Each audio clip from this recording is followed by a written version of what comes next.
자, 계속하겠습니다. 자, 우리 잠시 이제 그 258페이지는 건너뛰고 앞으로 와서 지난번에 배웠던 내용 조금 더 정리를 하고 하지요.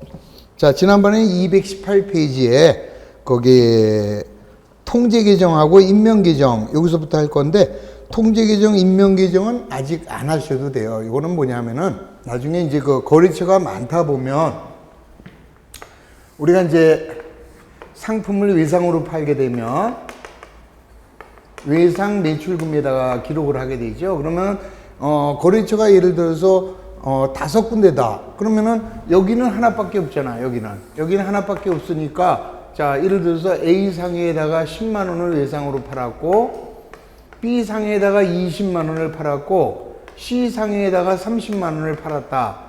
그 다음에 A 상에서 5만 원을 회수했고, C 상에서 10만 원을 회수했다라고 한다면, 그러면 예를 들어서 우리가 외상 매출금 계정 이거 하나만 갖고 우리는 이걸 기록을 안 하죠. 어느 상점이라는 걸 기록을 안 하기 때문에 우리가 받을 돈은 60만 원을 팔아서 15만 원 받았으니까 우리가 받을 돈은 45만 원 있다라는 건 알지만 어느 상점에 얼마 있는지 어느 상점에 얼마 있는지 모르잖아. 그래서 우리는 자, 그걸 해결하기 위해서 A상의 물건을 외상으로 팔면 상품이 10만 원, A상에 팔았으니까 외상 매출금 대신에 A상해라고 이렇게 상해를 붙이는 거예요. 그 다음 B상에 20만 원을 팔면 상품을 20만 원 B상에 외상으로 팔면 B상해 이렇게 써주는 거죠. 만약에 현금으로 팔았다면 현금 이렇게 들어오니까 상해 이름이 안 나와. 그러면 이렇게 상해가 나왔다라는 것은 외상이구나 라는 걸 알 수 있고요.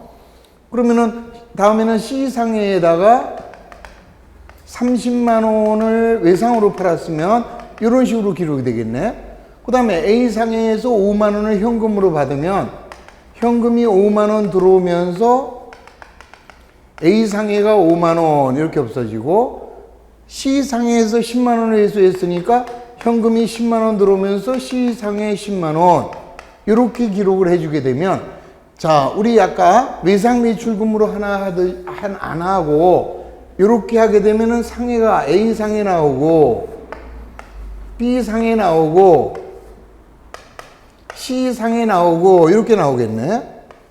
그러면 전개하게 되면 10, 20, 30.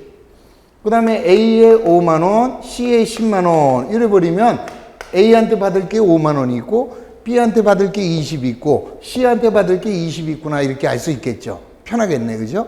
그래서 이렇게 외상 매출금이라는 말 대신에 A상에 B상에 이렇게 해주는 거, 요거를 우리가 임명계정 이렇게 얘기하는 거예요. 임명계정이다 이렇게 얘기하고, 근데 문제점은 임명계정으로 하게 되면 좋은 점은 있는데 거래처가 지금 한 3개 정도만 돼도 그런데 거래처가 한 30군데야. 그러면 뭐 총계정 원장이 무진장 복잡해지겠죠. 그래서 그렇게는 못한다. 그러면 어떻게 하자? 그냥 외상 매출금이라고 하되 요런 장부를, 요거는 우리 아까 총계정 원장에 A상에 B상에 C상이었지만 외상 매출금 계정을 그리고 요거를 보조 노트에다가 보조 원장이라고, 그러니까 그 보조 원장이라고 할 건데 하여튼 보조 장부에다가 A상에 B상에 C상에를 한 번만 더 기록을 해줘야, 그러면 이 외상 매출금이라는 계정은 이 보조 장부를 통제하고 있죠. 그래서 요렇게 2개를 쓰는 것을 우리는 통제 계정 이렇게 얘기를 해요. 자, 근데 우리는 어차피 앞으로 배울 때는 다 통제 계정을 사용할 거니까 외상 매출금 또는 외상 매입금이라는 통제 계정 하에 각 보조 장부에다가 상점을 써주면 요거를 통제 계정이라고 하는 것이고, 그 다음에 그냥 거래처의 수요가 한두 개다라고 할 때는 이렇게 바로 외상 매출금 대신에 상해 이름을 써서 바로 분기하는 게 편하다라고 할 때 임명계정이라고 한다. 그 정도만 알고 있으면 돼요. 모르면 몰라도 되고 아직은 몰라도 된다. 그 다음에 5번 평가계정과 대조계정은 세모하고 이거는 집어치자, 두고 보자 그러십시오. 나중에 기본서에서 배우면 알 수 있는 아주 쉬운 건데 지금은 설명해봐야 오히려 힘들어. 아예 거기다가 화살표 하시고 두고 보자 이렇게 써주시기 바랍니다. 그 다음에 6번에다가 왕별하시고, 이건 시험에 잘 나와요. 실제 계정과 명목 계정이다 그랬죠? 자, 실제 계정은 실제로 존재하는 계정, 그래서 자산이나 부채나 자본 이런 걸 말합니다. 그래서 자산, 부채, 자본 이런 거를 우리가 실제 계정이라고 하고, 또는 얘네들은 영구히 있다 그래서 영구 계정이라고 그래요. 그 다음에 이제 명목 계정이라고 했는데, 명목 계정은 이름뿐의 계정으로서 비용이나 수익을 말해요. 자, 이 비용과 수익은 한 회계 기간이 지나면 없어지는 거예요. 그러니까 예를 들어서 집세를 줬다 그러면 금년도 집세만 금년의 결산에 반영이 되지, 내년에 가면 내년도 비용과 내년도 수익이 새로이 발생하겠죠. 그래서 수익 비용 항목은 이름뿐의 계정으로서 한 회계 기간이 끝나면 없어지는 것들, 그래서 이걸 다른 말로는 명목 계정 또는 임시 계정 이렇게 얘기하는 거예요. 그래서 다음 중 실제 계정에 해당하는 거 이러면 자산, 부채, 자본만 찾아주고, 그 다음 명목 계정에 해당하는 거 그때는 수익과 비용만 찾아주시면 되는 것이다. 자, 그래서 기억번 실제 계정은 계정 잔액이 실제로 존재하여 실제 가치를 나타내는 계정으로서 재무상태표 계정의 자산, 부채, 자본을 말한다. 그 다음 명목 계정은 계정 잔액이 실제로 존재하지 않는 이름뿐의 계정으로서 손익계산서의 비용 수익이다. 따라서 결산 기말에 마감되어 다음 회계 기간으로 넘어가지 않고 그대로 없어져 버리는 것을 우리는 명목 계정 수익 비용이다 이렇게 생각하시면 되겠습니다. 자, 그 다음에 뭐 순수 계정과 혼합 계정이 있는데, 순수 계정은 하나의 계정의 하나의 성질만을 나타내는 거. 그럼 뭐 예를 들어서 우리 현금, 그러면 현금이라는 하나의 성격을 알 수 있죠. 또 당좌예금, 그러면 당좌예금이 얼마 들어왔고 얼마 나갔다 이렇게 알 수가 있죠. 그래서 이런 것들을 우리가 순수 계정 이렇게 얘기하고, 그 다음에 이제 혼합 계정이라는 것은 이 차변에 나올 수도 있고 대변에 나올 수도 있는 거예요. 예를 들어서 상품 같은 계정을 보면 상품은 차변에 들어와도 차변에, 나가도 대변에 이렇게 기록이 되죠. 그래서 혼합 계정은 어느 하나의 계정에 둘 이상의 성질이 혼합되어 있는 것이다. 그래서 자, 차변에 나올 수도 있고 대변에 나올 수도 있다 이런 얘기예요. 그래서 그것도 역시 세모 표시해 놓으시고 두고 보자 이렇게 해 두시면 좀 기본서에서 어느 정도 배우고 나면 간단하게 알 수 있는 것들이다. 자, 그 다음에 이제 그 임시계정은 여기 나와 있는 임시계정하고는 글씨는 똑같은데 성격은 틀려요. 자, 거기 나와 있는 임시계정은 일시적인 가계정으로서 계정 과목이 아직 확정되기 전에 그냥 임시로 사용하는 계정. 뭐 예를 들어 가지고 이 돈이 들어왔어요. 어디서 원인 모르는 돈이 들어왔다. 그러면 현금은 들어왔는데 원인을 몰라. 들어오는 원인을 모를 때, 그럴 때 가수금 이렇게 처리를 해요. 그랬다가 원인이 판명되면 가수금 없애면서 정확한 계정으로 만들어주는 거죠. 자, 이것도 나중 되면은 아주 쉽게 이해할 수 있는데 지금은 조금 어려울 수도 있습니다. 자, 하여튼 일단은 이 임시로 만들었다가 원인이 판명되면 없애는 계정을 우리는 임시 계정이다 이렇게 정리하시면 되겠습니다. 자, 그 다음에 219페이지 보면 계정의 양식이 있는데 표준식이 있고 잔액식이 있는데 그런 거 다 필요 없습니다. 우리는 실물을 배우는 게 아니죠. 그래서 우리는 계정은 이렇게 T자로 약식으로 사용합니다. 그래서 거기 나와 있는 계정식, 약식 이렇게 T자로 쓰는 거 그것만 기억하고 있으면 됩니다. 자, 넘어가십니다. 그 다음에 이제 계정 기입의 원칙 이거 뭐 다 배운 건데 우리가 이제 계정이라고 하면 자산 계정과 부채 계정, 자본 계정, 수익 계정, 비용 계정 이렇게 나뉘게 되죠. 자, 그런데 이제 어떠한 기본이 있는 거죠. 그래서 자, 여기가 이제 자산에 속하는 계정이라면 증가는 차변에, 감소는 대변에. 부채에 속하면 증가가 대변에, 감소는 차변에 나타나죠. 자본에 속하는 계정은 증가하면 대변에, 감소하면 차변에. 그 다음에 이제 비용 수익도 마찬가지에. 자, 여기가 비용에 속하는 항목이다. 비용의 발생은 차변에, 소멸은 대변에. 그 다음에 수익의 발생은 대변에, 수익의 소멸은 차변에. 요 원리, 즉 거래에 팔려서 요거는 절대 잊어버리시면 안 된다. 자, 거기에 220페이지에 나와 있는 자산부채 자본 수익 비용 나와 있죠. 자, 그 다음에 이제 분기와 전기 다 배운 겁니다. 자, 우리 분기할 때는 거래에 팔려서해야 하여 자산의 증가 감소, 부채의 증가 감소, 자본의 증가 감소, 비용의 발생 소멸, 수익의 발생 소멸, 요거 정확하게 암기해 놓으시고, 자, 따라서 분기한 것을 기록하는 장부를 우리는 분기장이라고 하고, 자, 분기장은 회계상의 거래를 최초로 기입하는 장부예요. 그래서 원시장부, 줄여서 원시부라고도 한다. 그러니까 처음에 원시적으로 최초에 발생하는 장부다. 그래서 원시부라고도 부른다.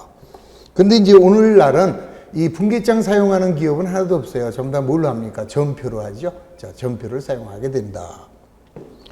자, 그 다음에 이제 분기한 것을 자, 총계정 원장에 옮겨 적어야 되는데, 옮겨 적는 장부를 우리가 총계정 원장이라고 했고, 아까 다 설명을 드렸죠. 자, 그래서 이 전기하는 법칙도 아까 배운 그대로 갑니다. 자, 한번 넘겨보시면 222페이지에 전기하는 방법. 자, 먼저 상품을 5만 원 구입하고 대금은 현금으로 지급하였다. 그러면 제일 먼저 경제적인 사건이 발생하게 되면 제일 먼저 뭐 해줘야 돼요? 분기를 해줘야죠. 자, 분기하면은 상품을 구입했으니까 차변의 상품. 그 다음에 대금은 현금으로 지급하였다. 대변의 현금. 그러면 이제 우리는 자기네 집을 만들어야 되죠. 자, 이와 같이 상품 내 집을 만들고 분기가 차변이면 자기 집도 차변에 온다. 차변에 얼마 들어왔어요? 5만 원이 들어오는데 왜 들어왔느냐? 상대편 계정 과목 현금 이렇게 기록을 해야죠. 그 다음에 현금 계정을 그려주면 현금은 증가가 차변, 감소가 대변이니까 대변에 5만 원이 나갔겠네요. 자, 왜 나갔니? 그러면은 상품. 이렇게 해서 반대편 계정 과목을 기록하는 것이다. 자, 두 번째, 상품을 50만 원 매입하고 대금 중 25만 원은 현금으로 지급하고 잔액은 외상으로 하였다. 자, 우선 분기 한번 해볼까요? 자, 분기하면은 먼저 뭐가 됩니까?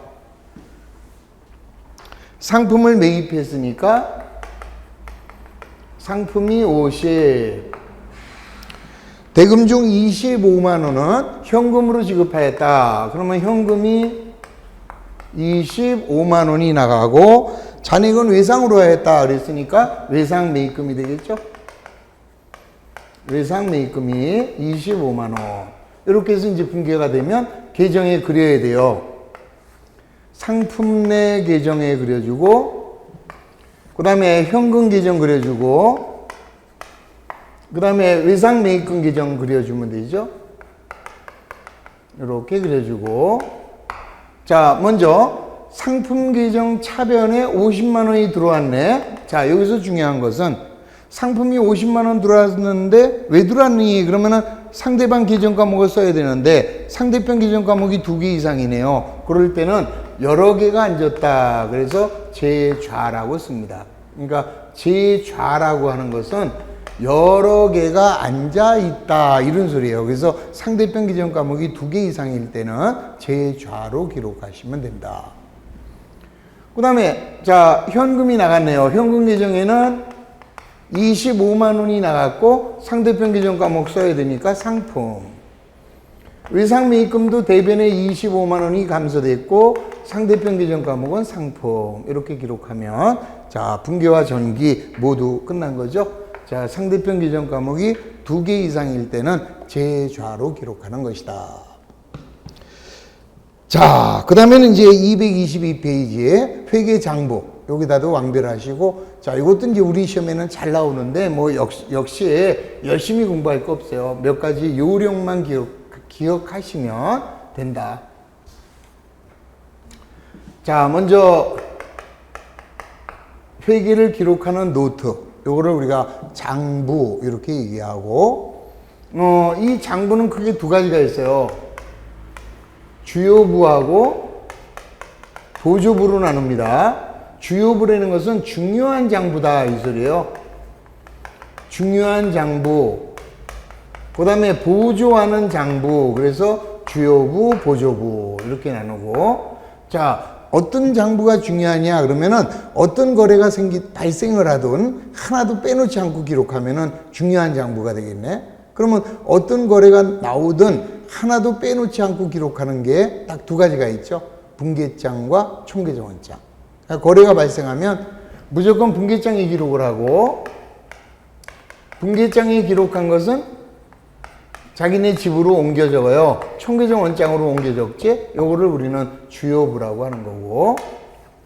그 다음에 이제 보조장부에는 다시 두 가지가 있어요. 하나는 보조기입장이라는 것이 있고, 그 다음에 이제 보조원장이 있는데, 이게 참 요걸 기억하는 게 조금 어려워요. 어떤 게, 그러니까 이 기업의 장부 중에서 분계장하고 총계정 원장을 제외한 나머지는 모두 보조부야. 그럼 보조부는 다시 보조기입장이냐 보조원장이냐 이건데, 차이점이 뭐냐면은 보조기입장은 한 권의 장부예요. 한 권의 장부를 날짜 순으로 기록을 하는 거예요. 날짜 순으로 기입. 그럼 이제 예를 든다면 현금 출납장 이런 거 있어요. 그러면 우리가 현금 출납장 그러면은 이렇게 해서 날짜, 적요, 자, 그 다음에 수입, 지출, 잔액 이런 식으로 쓰잖아. 날짜, 적요, 수입, 지출, 잔액. 그러면 요 한 권의 장부에다가 날짜 순으로 기록을 해요. 1월 1일 날 원시 출자 100만 원. 그럼 잔액은 100만 원이죠. 그 다음에 이제 1월 2일 날 상품을 구입을 했대요. 상품 구입 30만 원이 나가면 30. 그러면 잔액은 70. 이렇게 해서 그냥 날짜 순서대로 한 권의 장부에다가 쭉 기록을 해주면 그게 보조 기입장이고, 그에 비해서 보조 원장은 여러 권의 장부예요. 여러 권의 장부고, 자, 그러니까 여러 권으로 되어 있다라는 말은 뭐냐면은 거래처별로 또는 상품별로, 뭐 예를 들어서 우리가 거래처가 5개다 그러면은 5군데 걸 다 기록을 해야 될 거 아니야. 한 권에다가 여기는 A, 여기는 B 이럴 수는 없으니까 A상의 거, B상의 거 이렇게 쭉 만들어 줄 수가 있죠. 그래서 여러 권의 장부가 필요하게 되고, 그 다음에 그 장부는 거래처별이나 상품별이나 또는 종류별로 이렇게 기록을 하게 돼요. 그래서 그런 것들이 이제 보조 원장인데, 참 그거 우리가 장부를 배울 것도 아니고, 이제 앞으로 이제 기본서에 들어가면은 몇 가지 장부는 배웁니다. 그러나 우리가 실질적으로 실무에서 쓰는 그런 장부들은 다 안 배워요. 따라서 여러분들이 야, 이게 보조 기입장이냐 보조 원장이냐 실제로 기록을 하면, 실무를 하게 되면 알게 되지만 실무를 안 하는 입장에서는 모르잖아요. 다만 수업용이지. 그러니까 시험 볼 때 다음의 장부 중에서 보조 원장에 속하지 않는 거 뭐 이런 식으로 나올 때 맞히기만 하면 되는 거죠. 그래서 맞히는 팁을 하나 제공을 합니다. 그러면 보조 기입장은 외우지 마시고 보조 원장만 기억을 하는 거라. 그러니까 무조건 장부는 분계장하고 총계정 원장은 주요부예요. 그러면 분계장, 총계정 원장을 제외한 나머지는 보조 기입장 아니면 보조 원장인데, 보조 원장은 끝에가 원장으로 끝나요. 이렇게. 단 원장으로 끝나도 보조 원장이 아닌 거 있어. 뭐 있어? 총계정 원장. 이거는 이렇게 원장으로 끝났지만 얘는 주요 장부잖아요. 그래서 총계정 원장이 아닌 끝에가 원장으로 끝나는 게 있어요. 예를 든다면 매입처 원장. 매입처 원장이라는 것은 외상으로 매입한 거래처들만 쭉 있는 장부. 또 매출처 원장, 수탁 판매 원장, 적송품 원장 해서 했던 끝에가 원장으로 끝나면 얘는 보조 원장이다. 그렇게 기억하고, 그 다음에는 끝에가 원장으로 끝나지 않으면서 보조 원장이 있다. 이것만 기억하면 되겠지. 그러니까 자, 뭐냐 하면은 우리가 여러 개의 장부다 그랬어요. 그러면 상품별로 기록을 하니까 상품 재고장이 여기에 해당이 돼요. 우리가 상품 재고장이라고 하는 것은 우리 회사가 취급하는 상품을 상품별로 기록하는 거야. 그러면 A 상품 재고장, B 상품은 B 상품 재고장 여러 권에다가 기록을 할 수밖에 없죠. 그래서 상품 재고장은 보조원장이다. 자, 그 다음에는 종류별이라고 그랬어요. 그래서 뭐가 있느냐? 유형자산대장 이런 게 있습니다. 유형자산대장이라는 것은 우리가 유형자산이라는 것은 건물이라든지 토지라든지 차량 운반구라든지 이런 게 유형자산인데 이런 애들만 따로따로 기록을 해주는 거예요. 그래서 유형자산대장은 건물도 따로 만들고 비품은 비품대로 따로 만들고 이래야 되겠죠. 그래서 그런 것들은 여러 권의 장부가 만들어진다. 따라서 이제 끝났습니다. 분계장과 총계정원장은 주요 장부. 그 다음에 끝에가 무슨 원장으로 끝난다? 보조원장. 그 다음에 상품 재고장하고 유형자산대장. 요게 보조원장. 그거를 제외한 나머지 전부 다 보조기입장이에요. 그러니까 뭐 현금 출납장, 매입장, 매출장, 받으러 온 기입장, 지급 온 기입장 이렇게 나오는 것들은 다 보조기입장이다. 이렇게 기억하면 뭐 시험 문제 나와도 쉽게 정리를 할 수 있습니다. 그래서 거기 223페이지 보시면 그림이 하나 나와 있죠. 어떠한 경제적 사건, 거래가 발생하면 먼저 분계장에 기록하고 총계정 원장으로 기록한다. 그 뒤에 나오는 결산은 내버려 두시고, 그 다음에 이제 우리가 보조장부를 만드는데 보조장부에는 보조기입장과 보조원장이 있다. 그런데 보조기입장은 기억하지 말자 그랬어요. 머리도 나쁜데 이것까지 다 외운다는 거는 불능이야. 그 대신에 보조원장에 보니까 2번 매출처 원장, 매입처 3번 매입처 원장, 4번 수탁판매 원장, 5번 수탁매입 원장. 그때가 원장으로 끝나더라. 그리고 원장으로 끝나지 않지만 여러 권의 장부로 만들어지는 상품재고장하고 유형자산대장이 해당이 된다. 그래서 아주 간단하게 우리 시험에 나오면 답할 수가 있는 거죠. 한번 볼까요? 뒤로 가시면 어디쯤 가면 있느냐 한번 이제 볼 수가 있습니다. 292페이지 우리 연습 문제 한번 잠시 보겠습니다. 연습 문제 보시면 어디에 나와 있느냐 쭉 뒤로 갑니다. 302페이지 302페이지에 가면은 27번 나와 있죠. 27번에 보면 보조장부에는 보조원장과 보조기입장이 있다. 다음 중 보조기입장에 해당하는 거. 그랬으니까 보조기입장에 해당되는 것은 보조원장이 아닌 거잖아. 그럼 먼저 매입처 원장으로 끝났으니까 보조원장, 매출처 원장으로 끝났으니까 보조원장, 상품재고장은 보조원장, 4번이네. 받으러 온 기입장이죠. 당연히 보조기입장이니까 기입으로 끝나네. 받으러 온 기입장, 지급 온 기입장. 그래서 정답은 4번. 5번 유형자산대장. 요거는 보조원장이 되겠죠. 그래서 1, 2, 3, 5. 요 네 개는 보조원장이고 4번만 정답이 되는 거다. 이렇게 알 수 있죠. 어렵게 생각하면 어렵고 이렇게 원리를 이해하고 간단하게 암기해 놓으시면은 한 문제는 죽는 거죠. 이런 거 틀리면은 속상해. 되돌아옵니다. 223페이지 분계장 양식 필요 없습니다. 전혀 필요 없고, 그 다음에 이제 총계정 원장도 역시 T자만 우리가 알면 되기 때문에 거기는 그냥 일반적으로 그때 책이니까 그래도 이렇게 소개해 놓은 건데 볼 필요 없다 이렇게 생각하시면 돼요. 또 어떤 사람은 그 볼 필요도 없는 걸 왜 써놨어요? 그러면 책이 얇아지잖아. 그럼 쪽팔리니까 그래도 이런 거라도 채워 넣어야 되죠. 넘어갑니다. 전표는 놔두시고 그러면 이제 거기까지 한 걸 가지고 다시 한번 우리 조금 더 연습을 하겠습니다. 몇 페이지가 되느냐? 258페이지로 가겠습니다.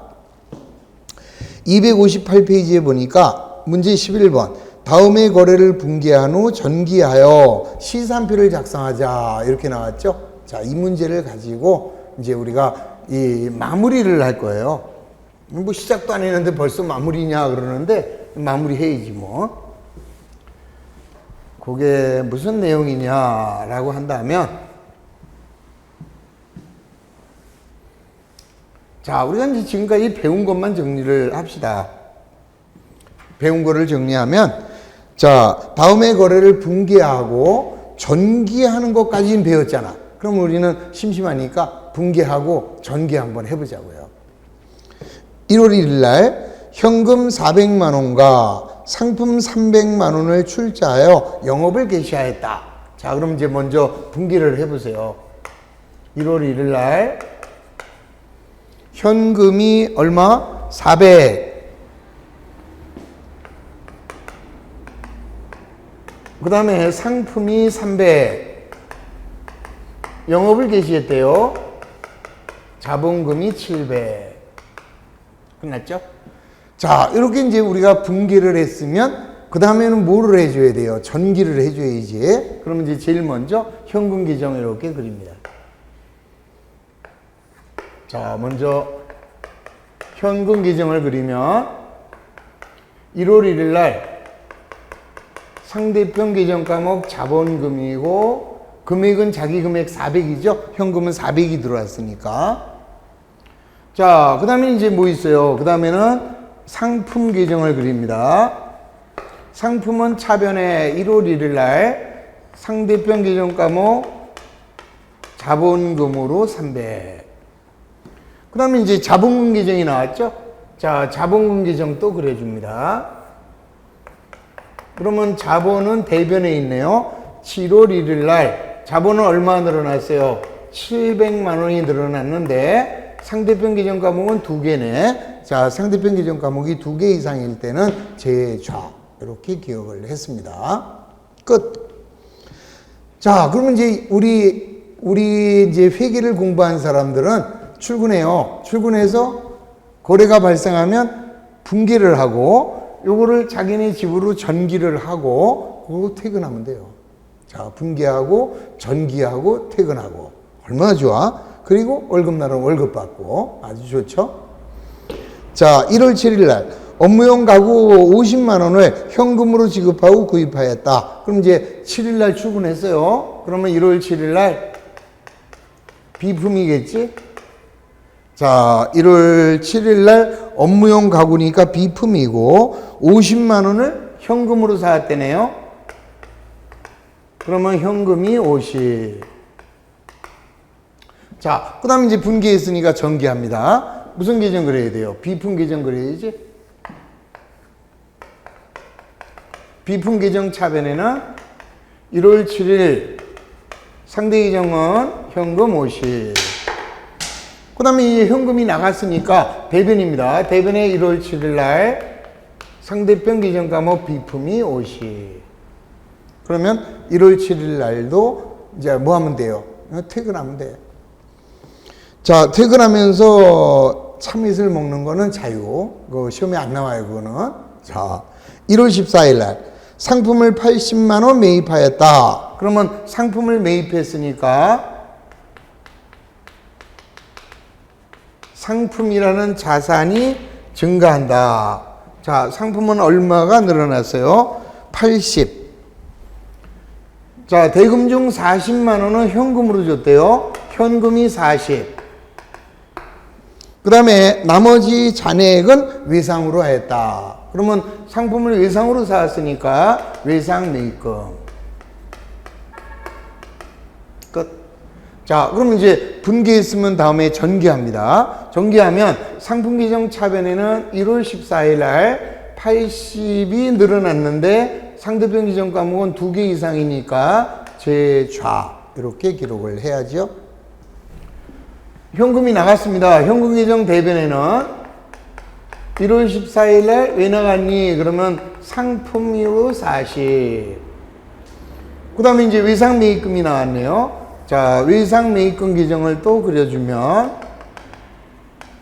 외상 매입금 대변에는 1월 14일 날 상품으로 40 이렇게 됩니다. 끝. 자, 뭐 합니까? 퇴근해. 퇴근. 자, 1월 19일 날 상품을 200만 원, 원가는 100만 원짜리를 매출하고 대금 중 40만 원은 현금으로 회수하고 잔액은 외상으로 해야 돼요. 그럼 역시 뭐 해야 돼요? 분기해야 되겠네요. 자, 날짜는 1월 19일입니다.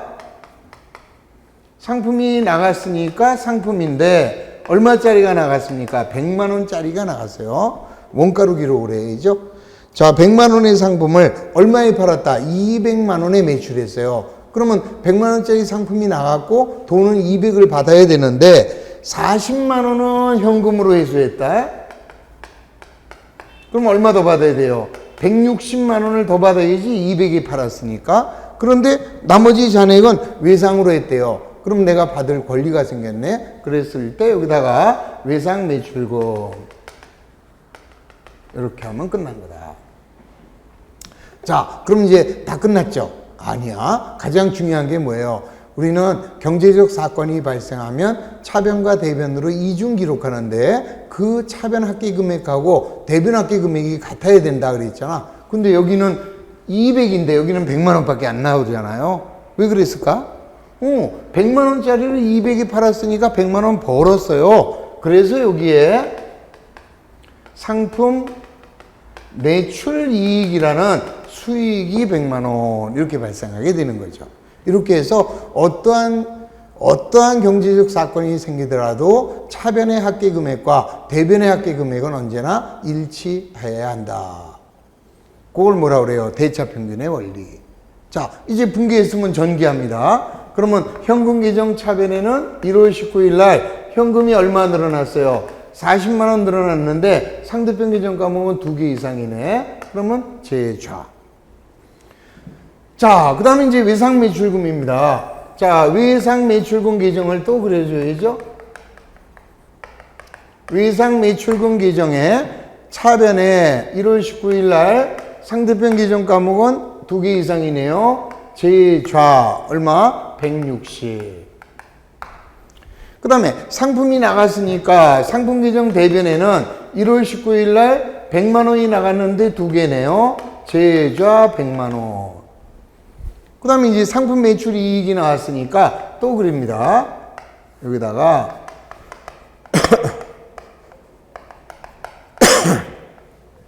상품 매출 이익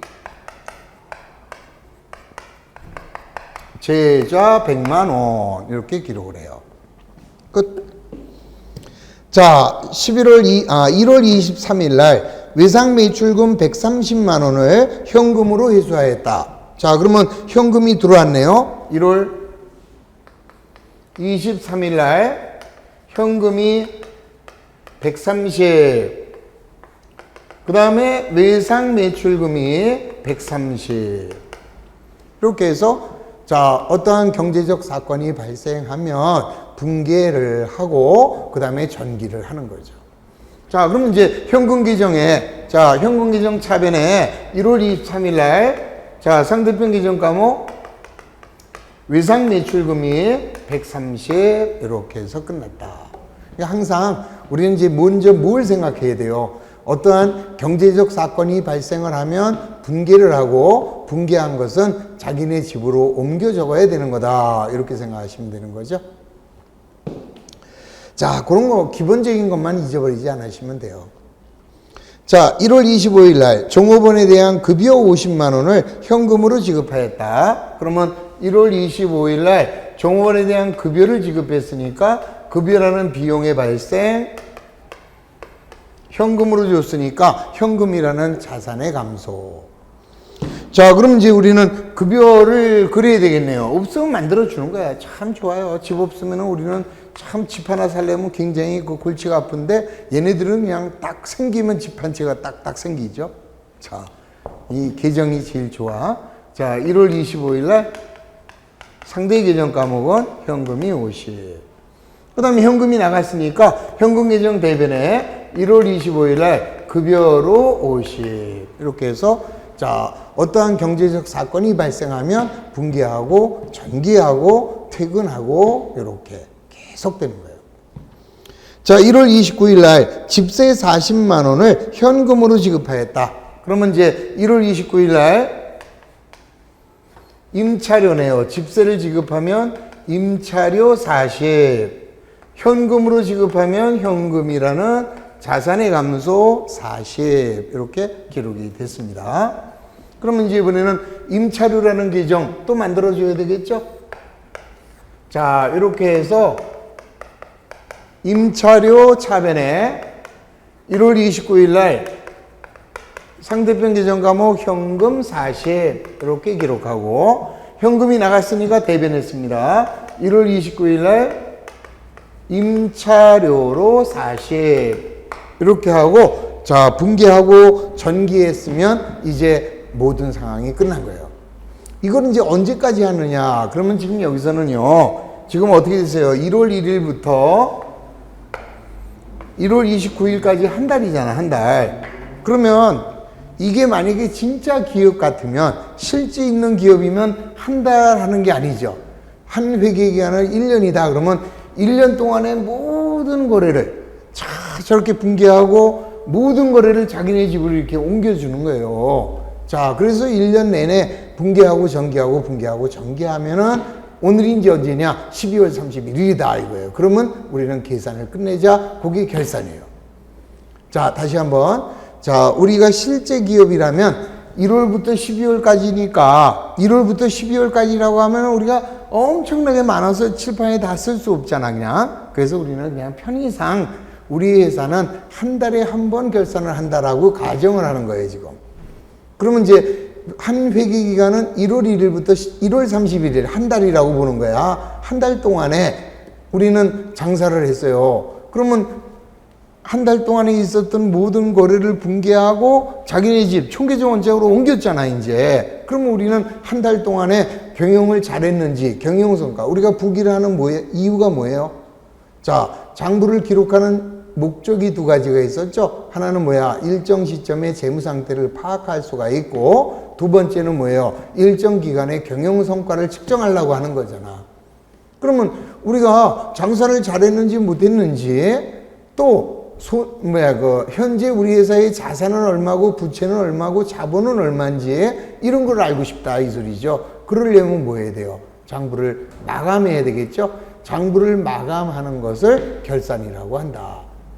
그럼 지금 우리는 한 달이지만 6개월 단위로 결산할 수도 있고 1년 단위로 결산하더라도 하는 방법은 똑같을 게 아니겠느냐 이 소리죠. 자, 그래서 우리는 결산을 하게 되는데, 결산이라는 것은 계산을 끝내는 거다 그랬어요. 자, 이런 결산을 하기 위한 절차가 필요해요. 그래서 결산 절차에는 먼저 예비 절차라는 것이 있고, 그 다음에 본 절차라는 것이 있고, 그 다음에 결산 후 절차 이렇게 말합니다. 그래서 결산 예비 절차에는 먼저 시산표라는 걸 작성을 해요. 시산표를 작성하고, 그 다음에 재고조사표를 작성하여, 그 다음에 수정후 시산표를 작성하고, 그 다음에 정산표를 작성을 하게 되면 이게 바로 예비 절차예요. 자, 근데 이제 우리는 먼저 예비 절차 중에서 이제 시산표라는 게 뭐냐? 시산표에는 다시 합계 시산표라는 것이 있고, 그 다음에 두 번째 잔액 시산표라는 것이 있고, 세 번째는 합계 잔액 시산표 이런 게 있어요. 그러면 시산표는 뭐 때문에 작성하는 것이며 어떻게 작성하느냐 이거를 배우는 겁니다. 자, 먼저 시산표를 작성하는 목적에 대해서 이해를 해보면, 자, 우리는 한 회계 기간에 모든 거래를 분기하고 그 다음에 자기네 집으로 총계정 원장에 옮겼잖아요. 근데 잘 옮겼을까? 그럼 여러분들은 뭐라 그래요? 아, 선생님이 옮겼으니까 잘 옮겼겠죠. 이렇게 얘기할 거 아니에요. 근데 천만의 말씀. 저는 누굽니까? 저는 누굽니까? 그러니까 신바람이요. 아니요. 저도 사람이에요. 그러면 사람은 어때요? 실수를 합니다. 사람은 인간이기 때문에 자, 잊어버려요. 망각도 하게 되고 잘못도 합니다. 아니, 잘못 안 하는 사람이 세상에 어디 있어? 사람은 실수의 동물이에요. 그러면 그 실수를 했는지 안 했는지를 우리는 시산표를 통해서 안다 이거예요. 여러분들이 알다시피 신바람 선생님 회계 잘해. 암만 잘하면 뭐해? 나도 실수를 한다니까요. 물론 나는 내가 회사에 어떤 기업의 장부를 실사를 한다. 그러면 나도 실수하겠지만 지금은 어때요? 지금은 아마 눈치 빠른 사람은 아마 눈치챘을 거예요. 저는 아주 여러분들을 살짝 속였습니다. 사실은 자, 그러니까 저는 뭐라고 얘기할까요? 실수를 일부러 한 거예요, 일부러. 왜요? 뭔가 설명을 해야 될 거 아니야. 설명을 하기 위해서 실수를 했어요. 자, 그러면 어떤 실수를 어떻게 찾아내는지 한번 보겠습니다. 자, 시산표를 작성하는 목적이 뭐라고? 붕괴한 것이 우리네 집으로 총계적 원장에 정확하게 옮겨 적었는지를 확인하는 거다. 그럼 어떻게 확인하냐? 그러면은 여기 나와 있는 총계적 원장에 있는 이 장부를 가지고요. 뭘 그리게 되느냐? 시산표라는 걸 그립니다. 그럼 시산표는 어떻게 그리냐? 잘 그리면 돼요. 어떻게 잘 그리냐?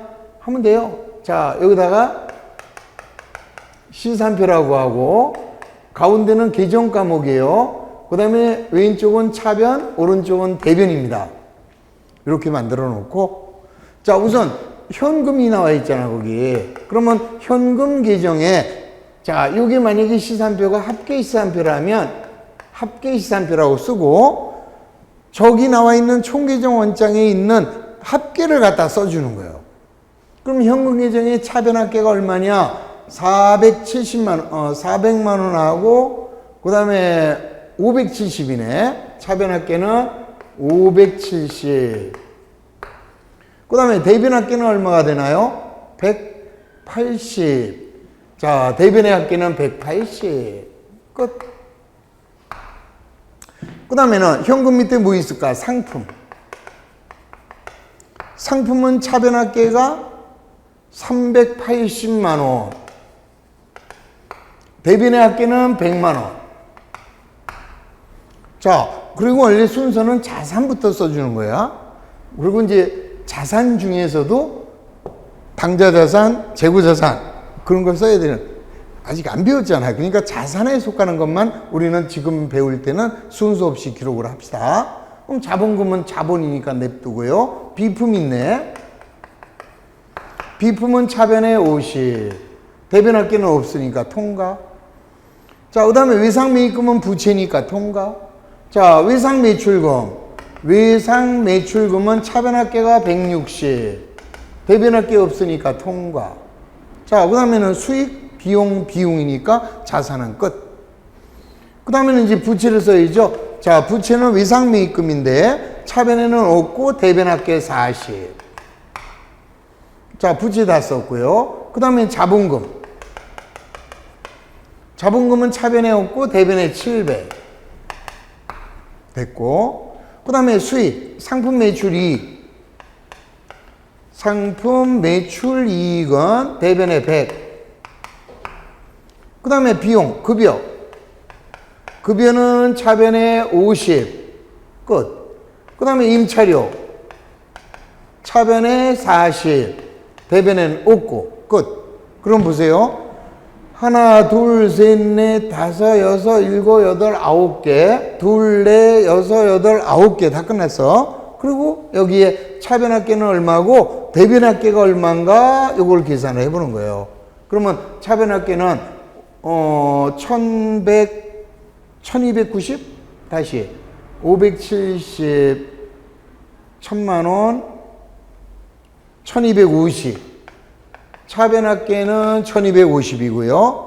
자, 대변 합계는 280에 320에 1120. 하하하하하. 보세요. 지금 보시니까 차변 합계하고 대변 합계하고 서로 삼았디 아니하네? 그럼 틀렸다 이 소리예요. 뭐가 틀린 거야? 우리가 붕괴한 것이 총계적 원장에 정확하게 옮겨지지 않았다라는 거예요. 자, 그래서 시산표를 하는 거라. 그러니까 만약에 정확하게 옮겨 적었다면 이건 딱 맞게 돼 있어요. 자, 제가 아까 어떤 일부러 실수를 했느냐 하면은 아까 요거는 기록을 하고요. 외상매출금 계정에다가 기록을 안 했어. 아까 일부러 내가 이게 이렇게 기록을 안 하게 되면 실수를 하게 되면 이렇게 틀립니다. 이걸 설명하려고. 그럼 이제 외상매출금 대변에다가 실수 안 했습니다. 아까 실수 안 했으면 여기에 1월 23일 날 상대편 계정 과목 현금 130 이렇게 적었을 거 아니냐고 아까. 그랬다면 여기가 얼마가 기록이 될까요? 여기에 130이 기록이 되니까 여기가 얼마가 돼요? 1250.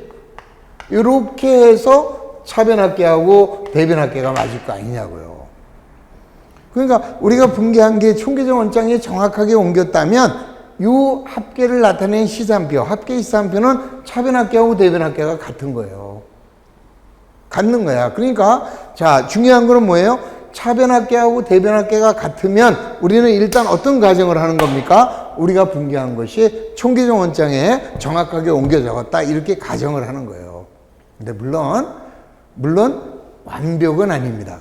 자, 물론 이제 이따가 배울 거예요. 우리가 잘못했어도 이게 우연의 일치로 이게 맞아 떨어지는 경우도 있다. 그러니까 그건 나중에 얘기고, 좌우지간의 시산표를 작성하는 목적은 뭐다?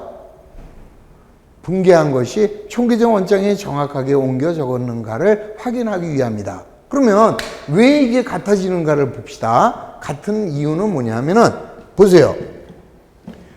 우리는 차변합계가 700이면 대변합계는 700이야. 차변이 50이면 대변이 50이고 80이면 80이에요.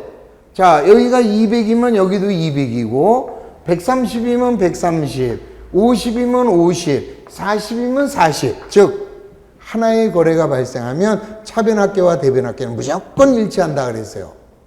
그 다음에 여기 차변에 기록한 것은, 여기 차변에 기록한 것은 이 총계적 원장에 차변으로 옮겨졌다고. 이게 차변으로 적었어요. 그죠?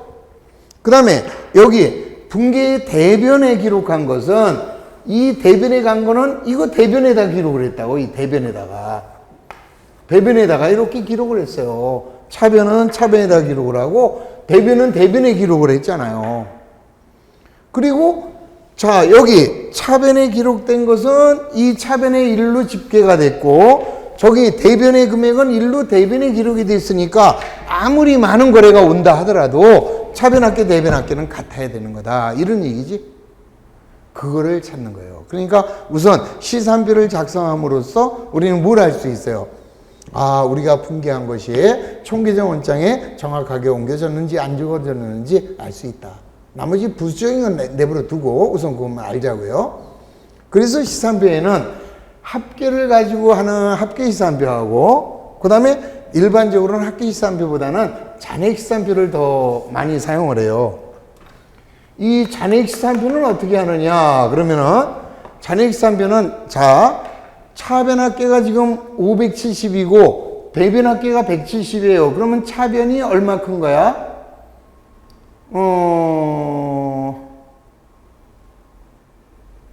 차변합계가 390이 더 크지. 390. 그래서 여기다가 대변합계 안 쓰고 잔액을 여기다가 390 이렇게 써주는 거야. 요게 잔액 시산표. 상품은 차변합계가 380이고 대변합계가 100만 원이면 여기는 얼마 써줄까요? 잔액은 280이겠지? 여기는 하나밖에 없으니까 50. 자, 외상매출금은 160이고 130이니까 잔액은 차변이 30만 원 크겠죠? 30. 자, 외상매입금은 한쪽만 잔액이 있어요. 한쪽만 잔액이 있습니다. 그러면 끝. 그러면 이렇게 기록하게 되면 차변합계는 840인가? 840. 대변합계도 840. 이렇게 해서 일치하는 것을 알 수 있죠. 즉 잔액만 기록해도 차변 잔액하고 대변 잔액은 일치한다. 이유 아시겠지? 왜 그럴까요? 똑같이 이쪽에서 아까 얼마 있었어요? 180만 원을 죽인 대신에 이쪽에서도 동일한 금액 180만 원을 죽였기 때문에 결론은 같을 수밖에 없다, 이 소리죠. 이게 바로 잔액시산표. 그 다음에 마지막 합계 잔액시산표는 어떻게 하느냐? 합계 잔액시산표는 여기다가 칸을 하나 더 만드는 거죠. 자, 칸을 하나 더 만들어서, 자, 이쪽에다가 차변 계정에 2개, 대변도 2개, 이렇게 만들어요, 이렇게. 자, 이렇게 2개를 만들어서, 여기는 합계 잔액, 여기도 합계 잔액, 이런 식으로 해서 2번 다 해주는 거예요. 여기는 차변 현금은 너무 복잡하니까 상품이다 그러면 여기는 380, 여기는 100만 원, 그 다음에 잔액은 이쪽에 280 이런 식으로 기록을 해주는 게 요게 합계 잔액 기산표. 그러면 어떤 걸 그려야 될까요? 아무거나. 우리 회사는 합계 기산표만 그린다 그러면 합계 기산표 하시고, 잔액 기산표를 그린다 그러면 잔액 기산표만 하면 되고, 합계 잔액 기산표를 한다 그러면 합계 잔액 기산표를 해주면 되는 거예요. 그럼 물론 여러분들이 만약에 이 회계를 배워가지고 기업에 취직을 한다 하더라도 저런 거 그릴 일이 없어요. 왜? 요즘은 다 전산화가 돼가지고 저게 전산 프로그램에 다 입력이 돼 있습니다. 그래서 우리는 무조건 요 분계한 거 있죠? 요 분계만 제대로 해서 컴퓨터에 입력시키면 이 컴퓨터라는 놈이 알아서 쫙 다 가서 결산까지 다 끝내버려요. 그러니까 전혀 손댈 것도 없어요. 하여튼 이놈의 컴퓨터가 우리의 노동력을 뺏어먹는 아주 나쁜 놈이에요. 옛날에는 이 컴퓨터가 있기 전에 10명이 할 걸 지금 어때요? 컴퓨터 하나가 그냥 다 해버려요. 뭐 한 사람이 다 한다. 10명이 하던 거 더 돼. 한 50명이 하던 거를 한 사람이 다 해버리는 거라. 그러니까 그냥 그만큼 일자리가 줄어드는 아주 나쁜 놈이 컴퓨터라는 놈이에요. 다 컴퓨터 때려 부셔요, 그냥 이제. 하여튼 그렇게 아시고, 자, 우선 첫 시간에는 우리 결산 단원으로 들어가서 제일 먼저 예비 절차에서 먼저 뭐가 있었어요? 시산표. 시산표의 작성. 그러면 시산표를 작성하는 이유에 대해서 이해했습니까? 자, 시산표를 작성하는 목적은 붕괴, 거래가 발생하여 붕괴한 것을 총계정 원장에 정확하게 옮겨 적는가를 알기 위해서 작성하는 표. 그래서 우리는 258페이지에 다음의 거래를 붕괴한 후 전기하여 시산표를 작성하시오 이렇게 나와 있죠. 그러면 붕괴하고 전기하고 다음 페이지에 보시면은 합계시산표도 나와 있고 잔액시산표도 나와 있죠. 한 번씩 해보시면 되는 거죠. 지금 저렇게 제가 다 해드렸죠. 그래서 합계 잔액시산표까지 심심할 때 한 번만 해보시면 되고, 하기 싫으면 안 해도 돼. 안 해도 되는 건 뭐예요? 이렇게 하는 거야. 그러면 되는 겁니다. 그렇대요. 자, 하여튼 그 정도만 이해하시면 되겠습니다. 자, 또 쉬었다 합시다.